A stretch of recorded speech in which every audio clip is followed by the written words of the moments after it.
Don't be laughing. It's a special night, like Paul. it. Okay.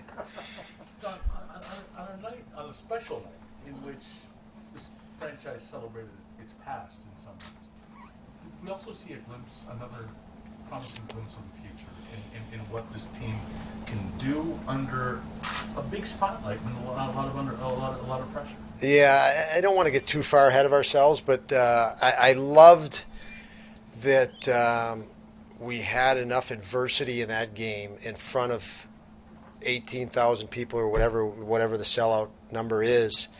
What is the sellout number, John? 1907. Oh my God! Good thing you didn't tell me that before the game. Then I'd be more nervous. But no, we had a 3-1 lead. We give up 2 goals and it goes 3-3. And we had the third period.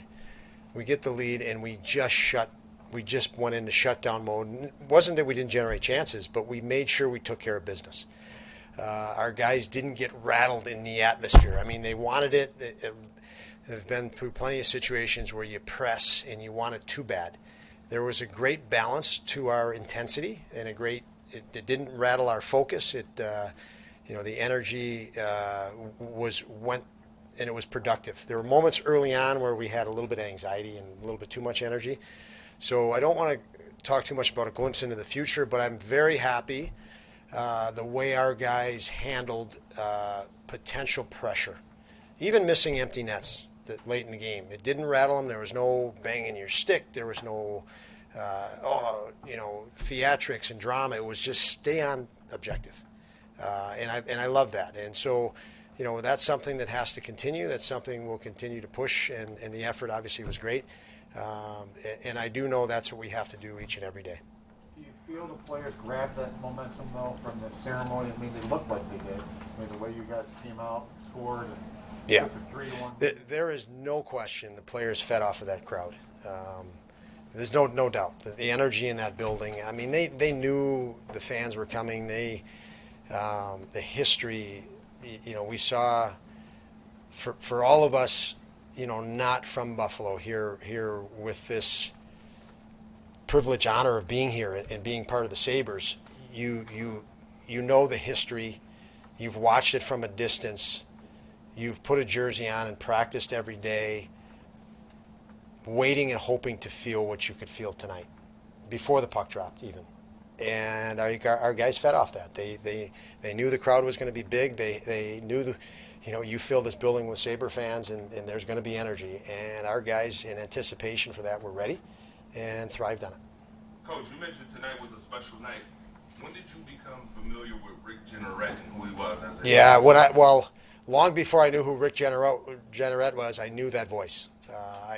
You grew up as a hockey fan. I grew up in Chicago, and I can remember, when we played games in the basement or the backyard, you did the simulcast. You played and you announced it as you played, and he was one of the iconic play-by-play guys that we as kids, we emulated goals that we scored in the basement being called by Rick, and that was really special for me to be a part of this tonight, and I wouldn't be wearing this if it wasn't for Rick. How do you feel it at the end, too? I mean, the energy was just as good at the end. Hardly anybody left. Yeah. And you guys are trying to close out that game, and that energy seemed to me like it was just as high then.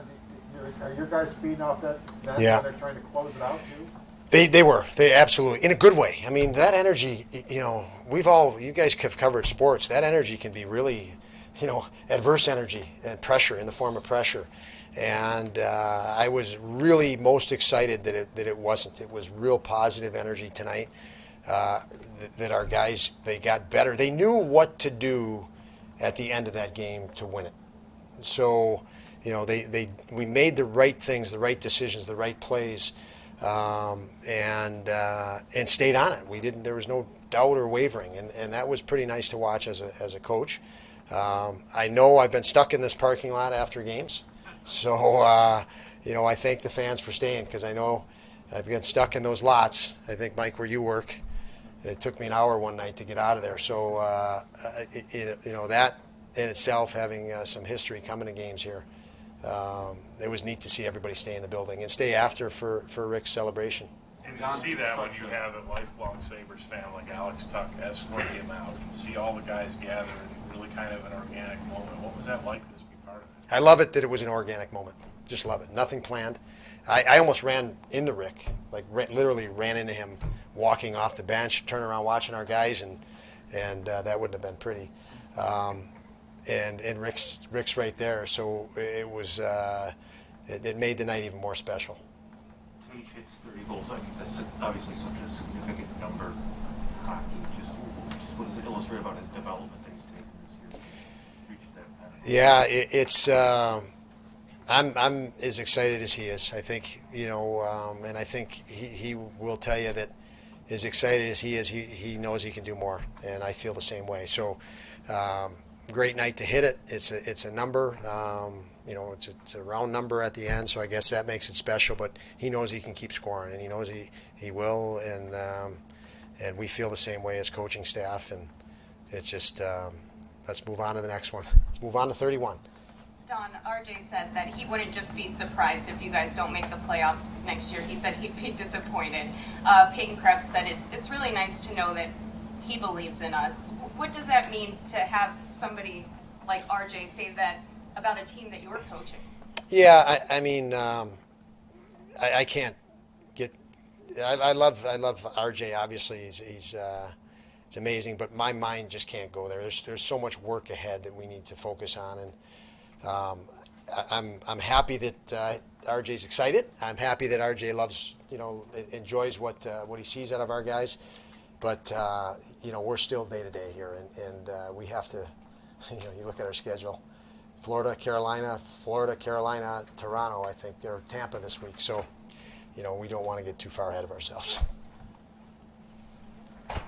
Yeah. Thanks,